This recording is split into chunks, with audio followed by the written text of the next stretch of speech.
мен Қарағандыдамын достар. Қалдарыңыз қалай? Балама больницада ұстап қалам. Содан кетіп барамын. Автобусқа қарап есіме түсіп кетті ғой. Келгенде Нұрлан машинасымен жүріп үйреніп алғанбыз ғой. Автобусқа мен бұрында біздің кезімізде еді. Бұрында деп апалар құсап айттым ба. Күлемін, 80 теңге болатын. Автобусқа мінемін да, қанша десем 150 теңге дейді. Мейді мә қаймақта мінгем деп қойғаншы. Это бір примерно 10 жыл бұрын мінгемін ғой автобусқа. Мінбегем. Автобустарға қарап есіне түсіп тұрғаншы. Кеше шығып қалай жүремінді білмеймін. Ұмытып қалғанмын ғой да қай жерге баратынын. Әйтеуір есіме түсіп, басында таксимен жүргем. Мен қашан таксимен жүре бересің.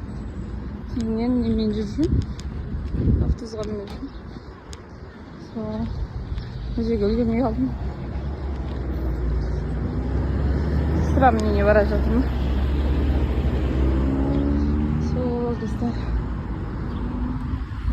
Ұмытып қалған соң кетші үлгермеймін бәрі дәл. Жүгіріп өтуге болады несі. Асықтың кеп тұрады. Ауылдың тыныш өмірінен қаланың осындай несіне келдік. Ушуына келдік. Ауылда тыныш өмір асықпаймыз. Онда таң атса кеш батады. Бұл уақыт қалай өтетінін білмей қаласың. Алдында балам ауырған кездерде уақыт өтпей қойып, сағат өтпей қоятын. Қазір керісінше.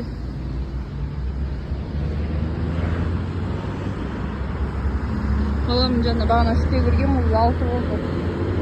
Біразда шықпай уақыт өтіп кетеді. Шығындар деген хабар келеді. Осы достар тағылықтардың арасына кетіп те қалдық. Достар, сау болыңыздар. Сіздермен болған Асылбек екеуміз қаланың ұшуы